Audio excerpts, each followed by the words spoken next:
health, wealth, happiness, fitness, motivation, personal development, business. Hi guys, David McConaughey here of the Ask DMC show. Hi guys, David McConaughey here again with another energetic and motivated Ask DMC show. Okay, so before I begin, the last show, awesome, loved it.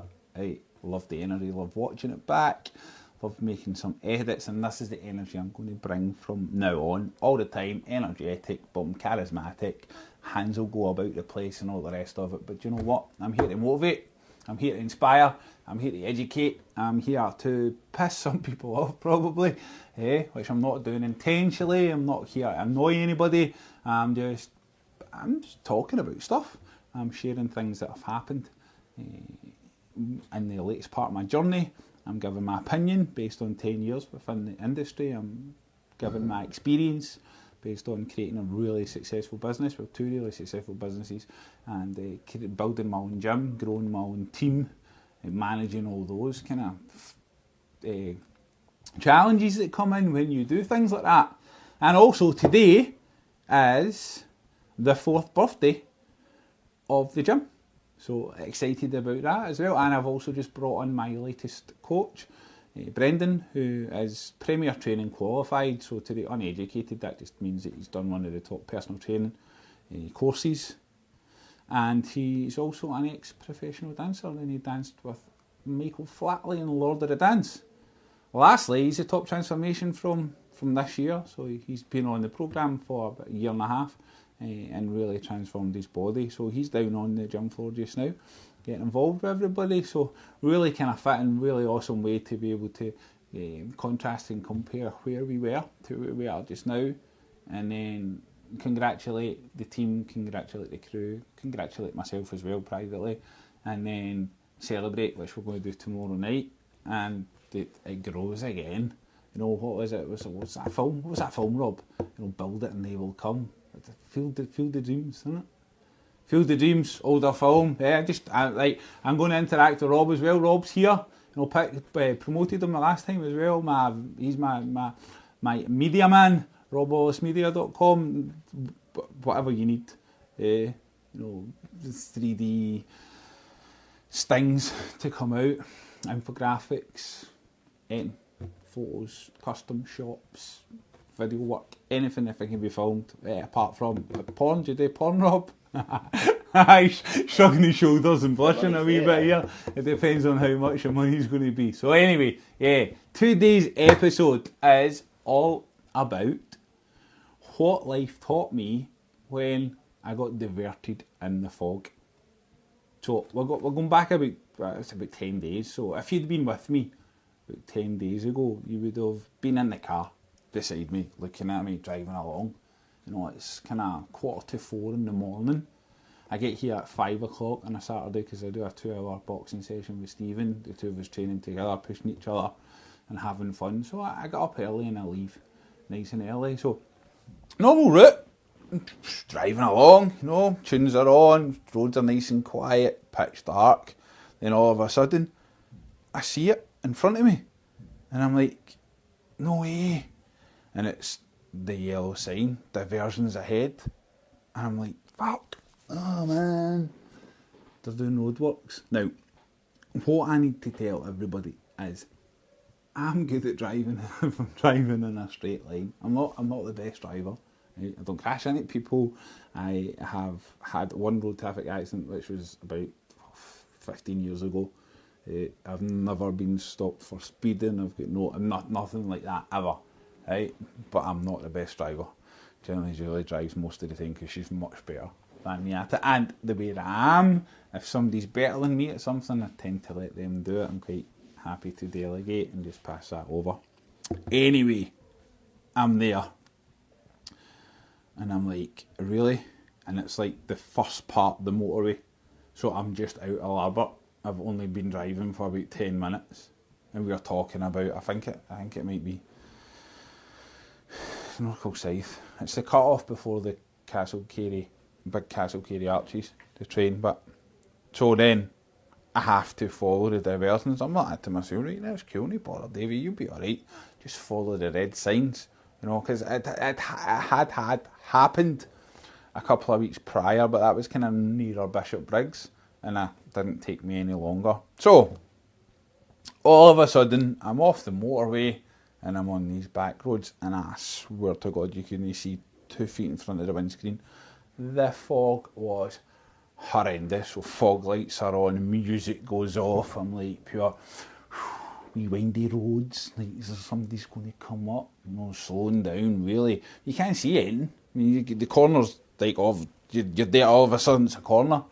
So I slowed down. Somebody driving behind me.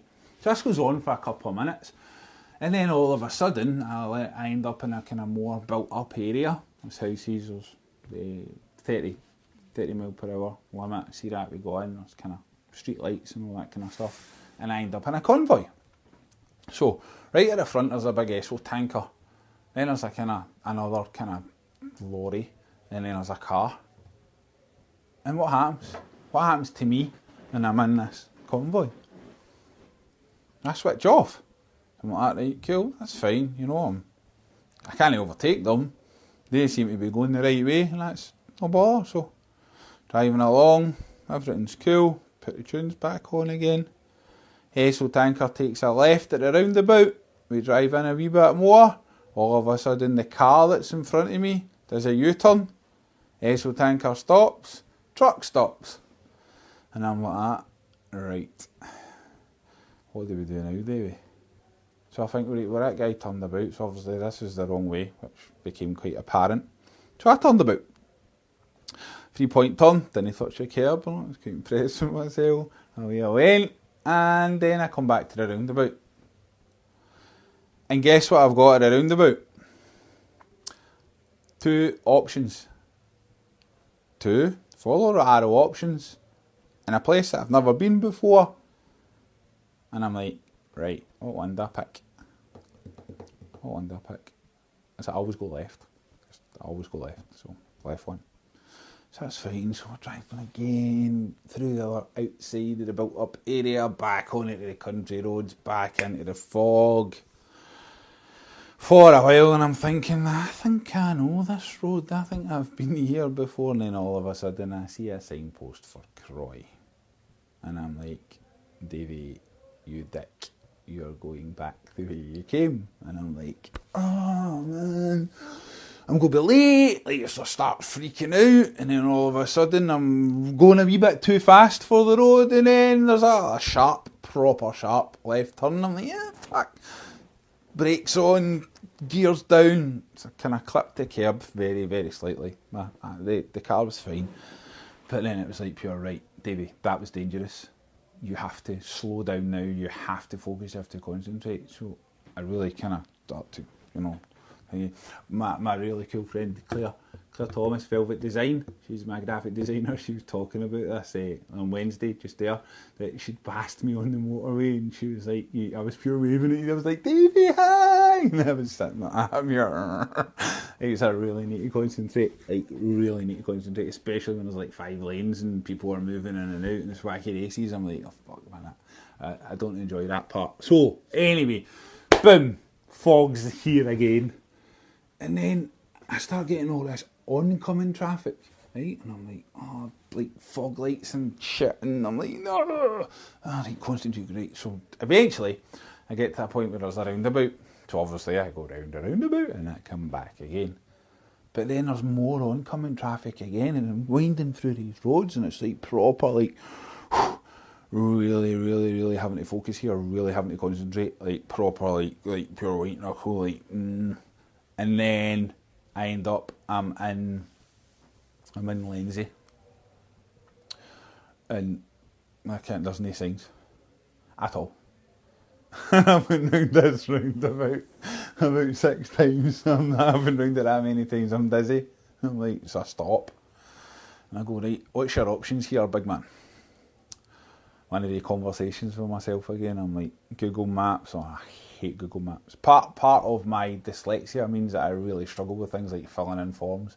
reading maps. It's one of the reasons why I failed both my promotion courses in the army when I was in the Scots Guards. Excuse me, because I couldn't read a map. So I really don't like using my phone, Google, that kind of stuff, man. I hate it. I've got a complete anchor to not doing that. A connection, anchor for the non-NLPers out there is a connection. You're a positive or negative connection to something, and I've got a really negative anchor to Google Maps. So I'm like, you just need to do it yourself. So off I go on a journey, and I've no guide. I just take my time and I read the road signs and I make sure that I'm on the right road for the A836 or something it is. Excuse me, I've got a bit of dust or something.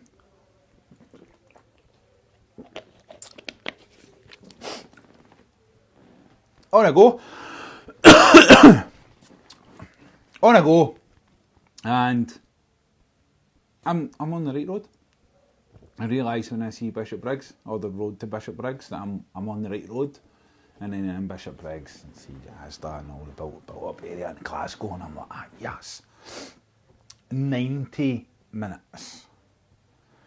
It took me 90 minutes to get to the gym, and it normally takes me half an hour. So I lost workout time and everything else. It was just an absolute nightmare.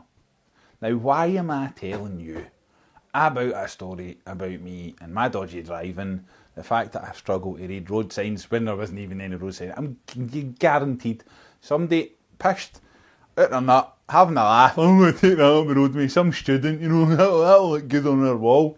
Stole the diversion sign, and that's how I got lost. Well, that's the way I'm looking at it anyway. But why? Why talk about that? Well, I think there's quite a good metaphor in there, personally. Yeah, I think there's a good lesson in it. You see, up until the point that I was in the convoy, I was pretty much getting where I wanted. So I kind of said to myself, okay, I have a goal to achieve. The goal is to get to the gym. And along that way, of that route that I'm used to travelling, that I know how to get from here to here, I got knocked off track. And I went into unknown territory. And I had to take my time, and I had to concentrate.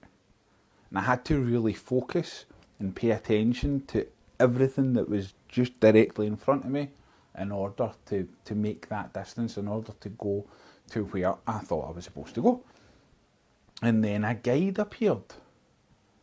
This person that was driving the ESO truck believed, because he was at the front and there was other people behind him, so somebody came along with an opinion and basically said, right, this is the way we should go. And because I was there and they were in front of me, I'm like, okay, cool. I thought to myself, you're going to know where you're going. You're an ESO truck driver, a proper truck driver. I mean, truck drivers know where they're going, don't they? And that's what they do.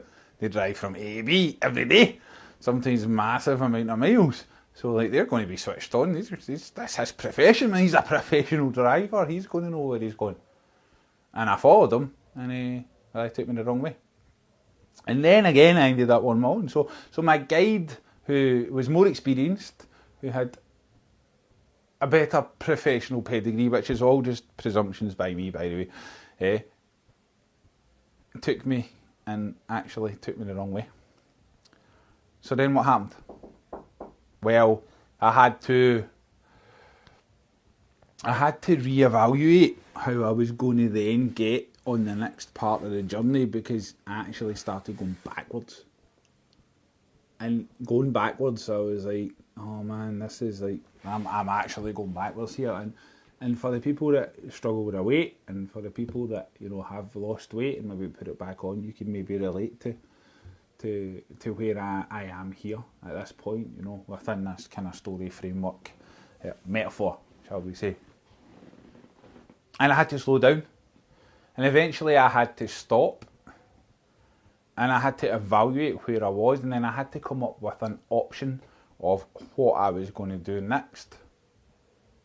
And I took it upon myself to trust myself, to believe that I could do it, and to follow the route set out specifically in front of me by the people that design the maps of how to get from A to B, as in the people that design the roadwork. But that person is a professional and has designed the specific route as the probably shortest possible route between here and here, because that's what they did. And they've set it up and the roads have been built and all the rest of it. Yeah? So I followed that route. I followed the specific, professional, set out, step-by-step process. And I got to my end result. And okay, I fell off track, or went off track. Okay, I got confused. Okay, I took advice, or was put in a situation where I didn't have any choice but to follow. Then I got lost, and I kind of found myself again. Then I decided to take the situation in my own hands, and then made it to the end. And it kind of taught me a wee bit about life, all this situation, you know, that time. It kind of let me, afterwards I thought, wow, there's a great kind of metaphor here, there's a great story here, because a lot of the time when you get lost, right, or a lot of the time where things go off track, we tend to reach out and look for somebody else to come up with a solution. We tend to, it's a generalisation here because not everybody's the same, we tend to put our belief and our faith in other people to try and get us to get to the destination that we want to go to. But at the end of the day, that person, all that person is a guide. All that person is following their map, or all that person is following a route. And I suppose the better the guide you get, the more successful the guide you get, the quicker you're going to get from A to B. But at the end of the day, the travelling from A to B has to be done by you. It doesn't matter how good Google Maps you've got, it doesn't matter how good the road signs are, it doesn't matter how good the truck driver in front of you is. At the end of the day, you have to be able to walk that route, take those steps, without blaming anybody else for getting lost. Without, being that type of person. You know, the type of person that it's always somebody else's fault. You know, we're going to cover this off in another episode with a really good coaching tool that Brad Sugars uses. The Action Coach, it's called it Above and Below the Line. I'm going to do a full session on this with some really nice visuals as well. And it's about, don't blame and don't make excuses and don't be in denial for anything that you're not achieving, because at the end of the day we are all adults and the person that's in charge of you is you. It's you. Like, you tell yourself stories, you can make excuses, you can blame this, you can blame your past, you can blame the fact that your dad didn't like you, you can blame, alcohol, food addiction, irregular emotional behaviour, whatever the fuck you want to tell yourself for the reason why you're not getting where you want to go. But at the end of the day, it's your journey. You have the map set out in front of you and you choose to walk that road. And if you choose to walk that road, there's going to be guides, there's going to be villains in the story, like the ESO driver for me. There's going to be a map in front of you, there's going to be good guys, there's going to be bad guys, good girls, bad girls. There's going to be so much, so many things are going to happen along the way that are either going to put you on track or off track. And it's really how you step back, it's really how you evaluate you and understand why you're doing certain things and what route you took and how quickly can you get back.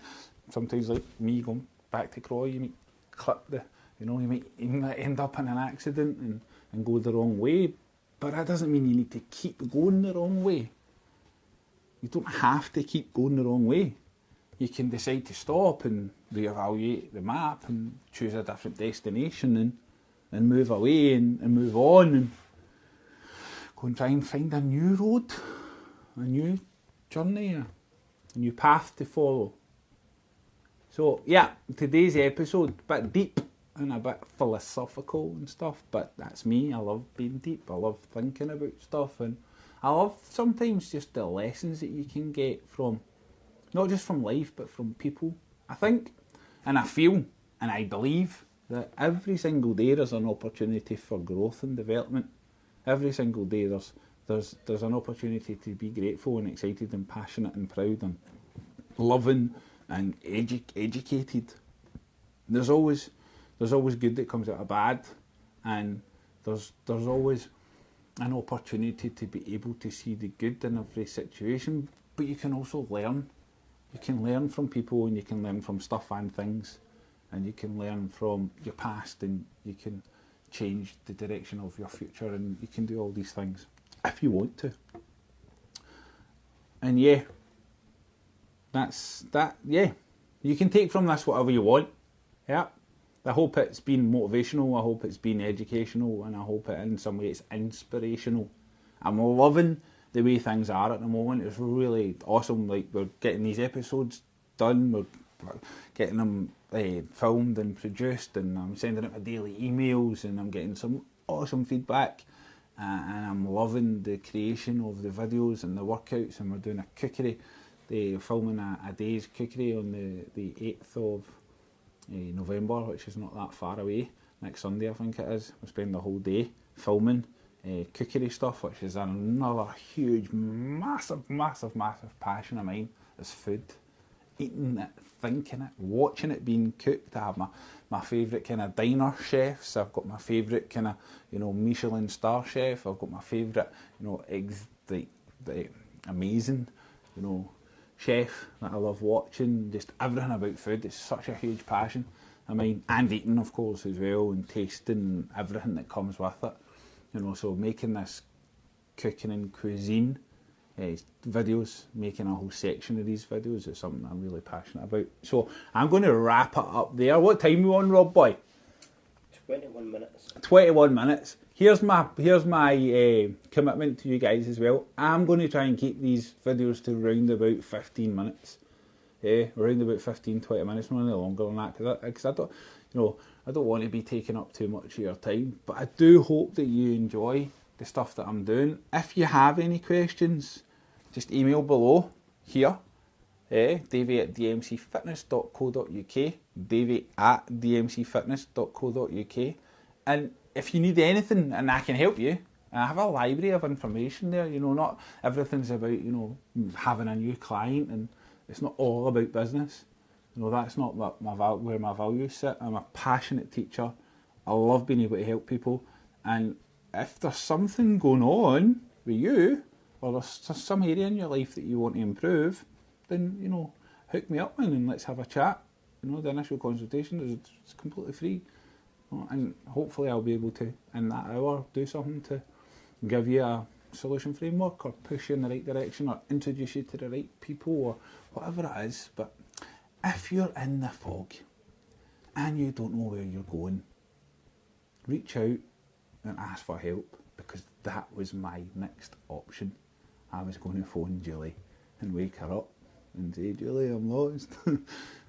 Help me work out this Google Maps thing. And I don't know how I was going to do that, because I couldn't be on the phone and on the phone at the same time, But yeah, but I didn't need to, because I kind of found my own way, because I actually knew where I wanted to go. So, wrapping it up, hope you enjoyed today's episode of the Ask DMC show. Our next episode is all about how you can't polish a turd. And this is true, Rob's laughing, this is true. You just can't polish a turd, and don't try to. And if you want to know what I'm talking about,